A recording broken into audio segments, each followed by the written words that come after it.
Mon curé chez les riches est un film de 1938 de Jean Boyer, d'après le roman de Clément Vautel, qui avait déjà été adapté au cinéma en 1926, en 1933, et qui le sera également en 1952 avec dans le rôle du curé Yves Degnaud.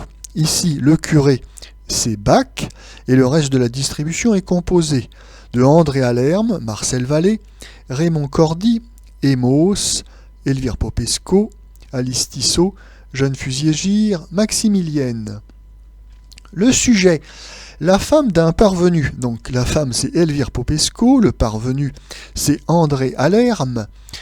La femme d'un parvenu s'enfuit à Paris avec le fils du châtelain. Pour éviter le scandale, André Alerme envoie le curé Bach qui ramène la jeune femme et arrange le mariage du jeune homme avec la fille du maire, son ennemi de toujours, qu'il a fait élire député.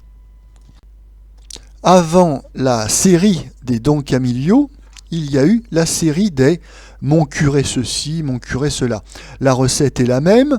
Dans une petite ville de province, nous trouvons un curé sympathique, truculent même, qui donc est en lutte ouverte contre le maire de gauche.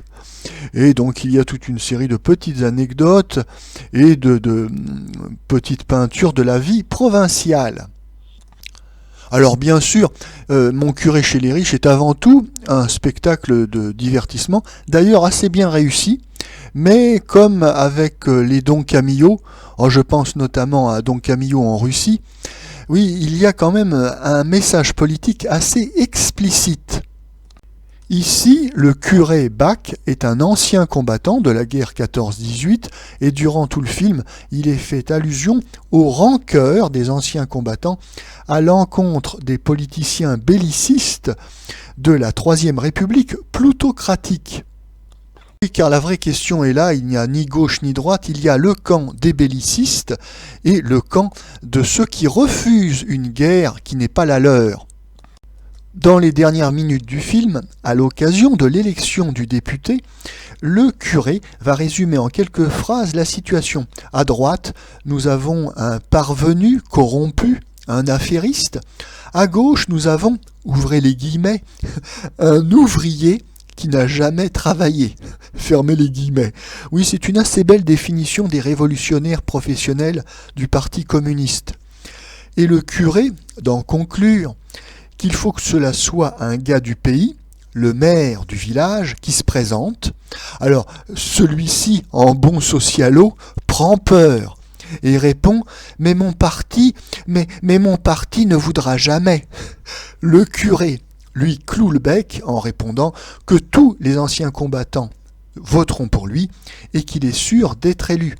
Oui, car c'est trop important, il faut absolument envoyer à la Chambre un député qui s'oppose au parti de la guerre. Le parti de la guerre, c'était la coalition du Front Popus, qui était sorti vainqueur des élections législatives de 1936 avec un mandat de 5 ans. En 1938, au moment du film, la France a failli entrer en guerre. Elle a mobilisé 400 000 réservistes pour une question qui ne la concerne absolument pas et qui est celle de la question des minorités allemandes en Tchécoslovaquie. Mais les donneurs d'ordre cosmopolites veillent et en septembre 1939, la Chambre des députés, issue des élections de 1936, et son président radical-socialiste Daladier déclare la guerre à l'Allemagne pour une question qui ne concerne absolument pas la France, celle de Danzig, une ville allemande en Pologne, entraînant donc la France dans une guerre pour laquelle elle n'est pas préparée et dont les Français ne veulent pas. Tous ces députés issus des élections de 1936, tous ces fronts popus de la gauche morale antifasciste, ils finiront en beauté, puisque le 10 juillet 1940, ils s'aborderont leur République chérie, et ils donneront les pleins pouvoirs à Philippe Pétain. Oui, à l'exception bien sûr des cocos qui entre-temps ont déserté ou ont été arrêtés.